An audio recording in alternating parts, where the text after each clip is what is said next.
This is the Speaking of Writers podcast. I'm Steve Richards. Courage, perseverance, faith, resilience.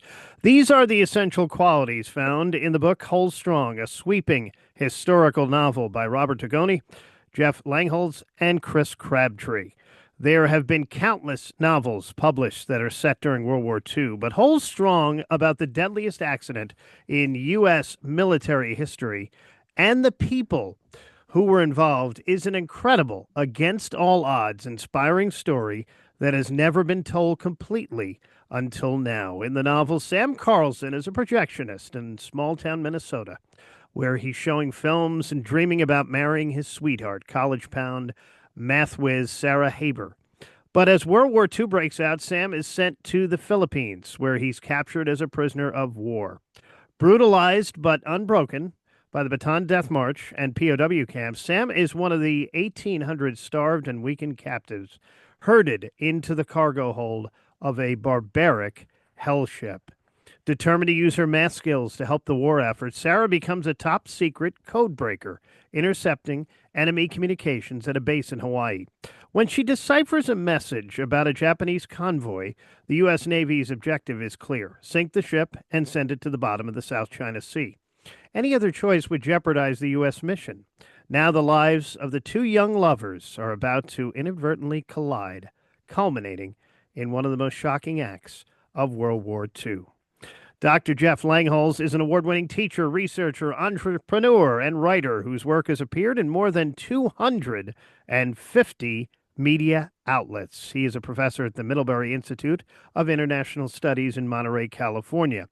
Chris Crabtree teaches middle and high school English, language arts, and literature, and Robert Frost at the Costa Rica International Academy. And it is Chris's discovery of Father Tom Sacina. Is that how that's pronounced, Chris? Did I get that? Yeah, it's Cecina. Sacina. Father Tom Sacina's heroism and sacrifice during the deadliest accident in U.S. military history that sparked a 12-year odyssey to write Hold Strong. And they also had a little bit of help from Robert Dugoni, too, who is not joining us today, but we'll talk about him in a moment. Welcome to the program. Thanks, Steve. Thanks. All right, so we know a little bit about the inspiration, the Father Tom inspiration here. So what led you to Hold Strong? Well, listen, Steve, there's probably not been a day in my memory where I did not know the name Father Thomas Cecina. I grew up on the east side of Indianapolis, Indiana, and I had a path laid out for me that basically a template of a life. I had three older brothers, Mark, Matthew, and Kyle, that pretty much showed me the way. I was going to spend 8 years at St. Simon the Apostle Catholic school on the east side, and then I was going to spend 4 years at Father Thomas Cecina Memorial High School. I would like to say that I probably should have known more about Father Tom's heroism at the time that I was in high school, but I was more interested in basketball and sports and that sort of thing to have spent too much time thinking about it. But many years later, when I was writing another story about another Catholic priest, I started bumping into Father Tom as through a lot of my research. And I found out that the story that I was writing wasn't nearly as compelling as the story of this absolutely exceptional human being, and the fact that he actually graced the earth, and felt compelled to try to find a way to tell his story and to get it to a wider audience. This book includes some 478 endnotes that track the true underlying story here, chapter by chapter. Why were these notes so important to include in this book? Well, if I could just jump one more step and say that my friend Jeff, Dr. Langholz, was down here in Costa Rica visiting me. Well, not visiting me, he was doing some other work, and we got together and we were in a bar, and I began to tell him this story that I had come across, and the story that I was trying to put together and trying to write. And I saw him morph in front of my eyes and change in my telling. And I kind of want to pass it to him right now because I really pulled his string, and the next 10 years developed out of an unusual late afternoon in Guanacaste. Yeah. Thanks, Chris. Well, just to set that stage, we're sitting in a bar in Costa Rica. He tells me this story about the true story of the deadliest accident in U.S. military history, the worst case of friendly fire. We took out 1,800 of our own guys, and nobody knows about it. And my jaw dropped. I probably spit out my beer. I definitely ordered another round of drinks because we're going to be here a while. Mm-hmm. And he proceeded to tell me this story. And I was not only shocked and impressed, but I was embarrassed, Steve. I was embarrassed not to have heard this story before. I was a history major in college. And then I took an entire course on World War II. I've watched every movie by Tom Hanks and Steven Spielberg. I've read every book, Unbroken by Laura Hillenbrand, everything. And I thought even before then, movies by John Wayne and Clint Eastwood. Somehow this story got passed over. Yet it ranks right up there with World War II's most incredible, inspiring, epic, heroic stories. And I was shocked and embarrassed. And Chris and I, right then and there, we vowed to try to bring this story to the world. And you asked about the endnotes, the 470 some endnotes at the back of the book that document the true underlying story. We felt it was important that when you have a story that's this unbelievable, so many miracles happen in this story, that we should document the true underlying story chapter by chapter by chapter, so that readers can see how closely we followed that true story.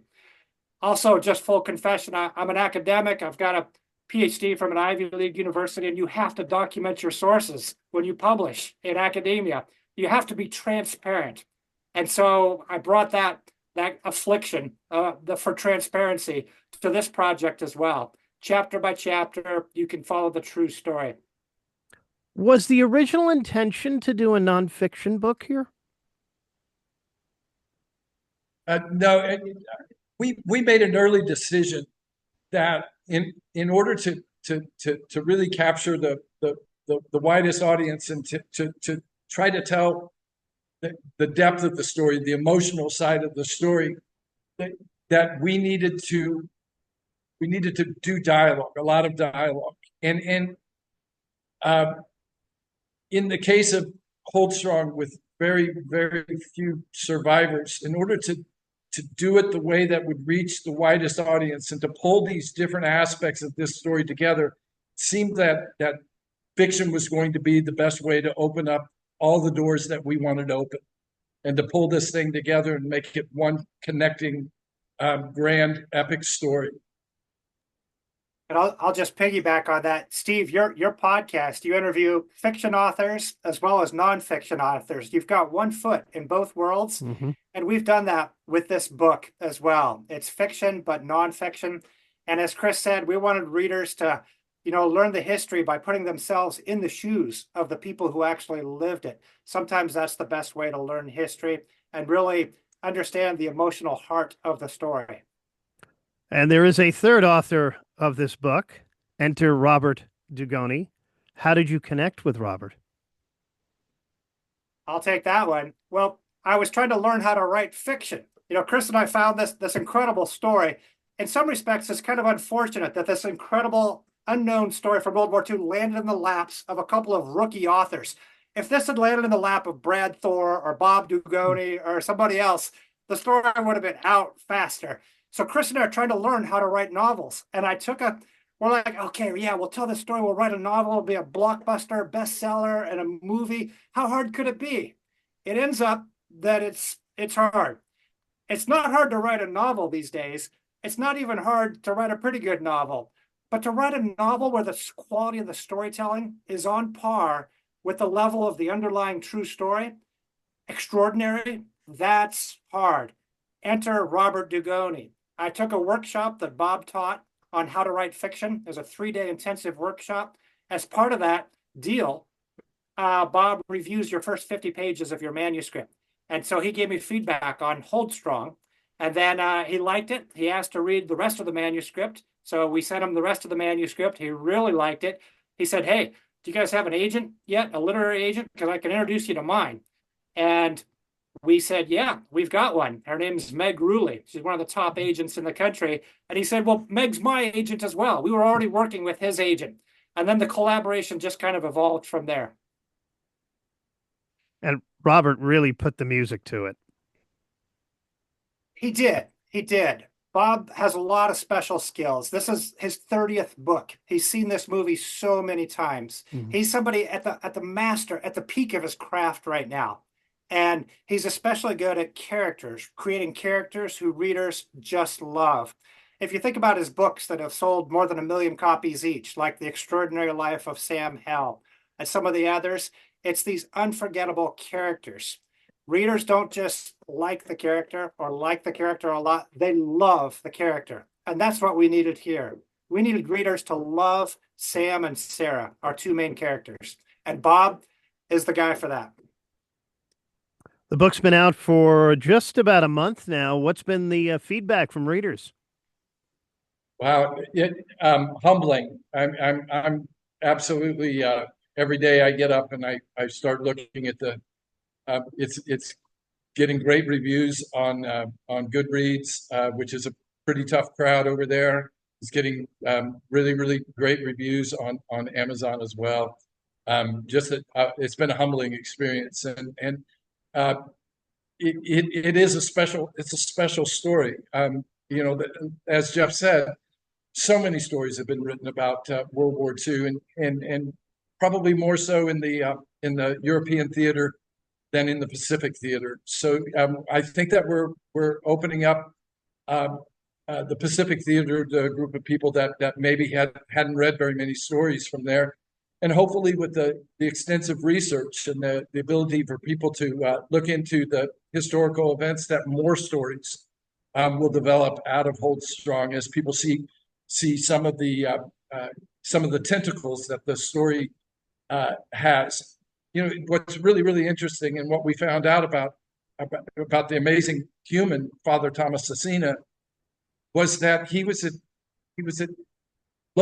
physically located at many of the most important events of the Pacific theater. He was physically there, and so just following him around took us to, wow, we have to find a way to weave this in, and took us to here, and we have to find a way to do this.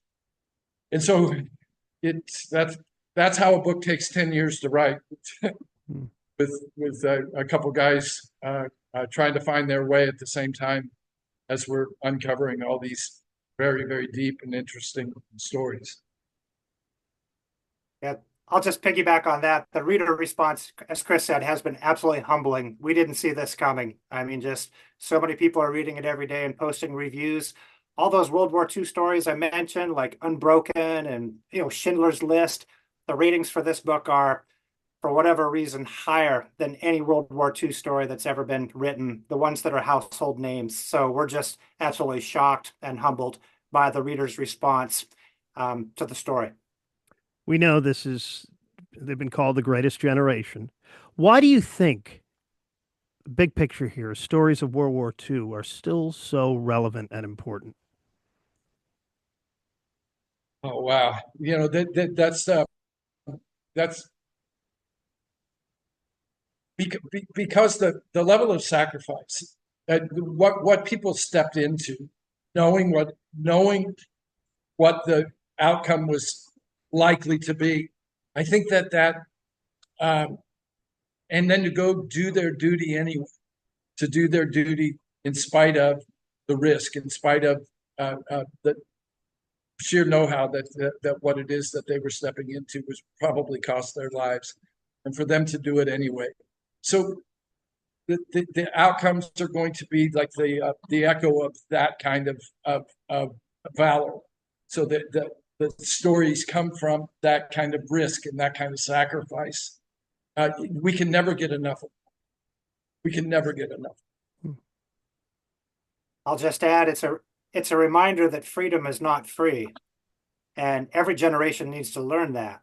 And the great cost, the heroism, the sacrifices that these folks made so that we can enjoy the liberties, the freedoms that we have today. And we live in a time when people democracy seems fragile at the moment. It's on the retreat, frankly, in many parts of the world. And to the extent that we can be reminded of how precious our democracy is and what it takes to protect it, and how it requires constant safeguarding, constant protection, that's time and energy well spent, we believe. The title of the book holds strong. Why did you choose and how did you choose that title? And what is the significance without giving away too much? The title's almost as old as our union to bringing it together. It came along pretty organically at the early on. I credit Jeff with it 100%. It obviously has multiple meanings. The obvious is about the attitude of holding together and holding strong, but also, the gravest setting in the story itself is the hold of the Arasan Maru, one of these hell ships that was transporting United States POWs. United States, we're talking about heroes upon heroes upon heroes were stuffed inside the holds of these ships. And these were the battling bastards of Bataan. These were the ones that when MacArthur left the Philippines, these were the soldiers that were left there. And these were the ones that survived the Bataan, or the ones that survived the Bataan Death March, and a couple 2.5 years inside of concentration camps, and ultimately stuffed in like cattle inside these hell ships. So the hold strong became a rallying cry for Jeff and I throughout this whole process. And we hope it's a rallying cry for readers as well. I want readers to get three things from this story. I want them to be entertained, informed, and inspired. By entertained, I mean a page turner that's hard to put down. And our readers are saying that. They read it in 1 or 2 days, typically. They can't put it down. A big AP review we got just compared it to a Tom Clancy novel. Yes. So it's entertaining first. That's our first job. But then also informative. They learn this new thing in history that somehow slipped through the cracks. Even World War II nuts who have read everything and seen every movie, they learn that important bit of U.S. military history. And third, though, is inspired. We want them to come away from this experience feeling like they too can hold strong against the challenges that life throws them. The people in our story go through hell, and they punch through to the other end somehow. And to the extent that we can inspire readers to hold strong and persevere against life's challenges, that's wonderful. So it sounds like it was very enjoyable, the two of you working together on this one. So what is next for you and your writing? You working on another one together? I'll jump in real quickly and tell you that Hold Strong was an emotional journey for all of us. I would say especially for Jeff and I, who carried this. I think Maya Angelou said something about the agony of carrying the untold story, and so carrying around this story was pretty heavy for me. I have made a conscious decision not to go back inside the hold of a hell ship. I also will add that Jeff's strength and will to bring more stories, and I'm just going to let him talk about the stories that he's going to carry forward. All right. Well, yeah, I'm a glutton for punishment, apparently, because this whole chapter of Japanese prisoner transport ships that I missed in my World War II class and my history major, there were 134 of these hell ships. And out of those 134 hell ships, the one we just told, the Arasan Maru ship, that ranks in the top 3 in terms of just mind-blowing, epic, incredible stories. I'd like to tell the other 2 that are in the top 3. The next one is a ship called the Oryoku Maru that left Manila loaded with POWs crammed in the hold a few weeks after ours did, the Arasan Maru. And the third one is a hell ship called the Shinyo Maru, which left Manila a few weeks earlier than our story started. And so I'm committed to telling those 2 stories. I'm deep into the research and writing. They've passed that invisible threshold where It's no longer, gee, wouldn't it be nice if I did this? It's like I have to do it. It would be harder not to do it than to do it. That's where we are. So more to come. But this one, Hold Strong, is out now by Robert Dugoni, Jeff Langholz, and Chris Crabtree. Thank you so much for joining me. Thank you. Thanks, Steve. And Thank you, this Steve. is the Speaking of Writers podcast.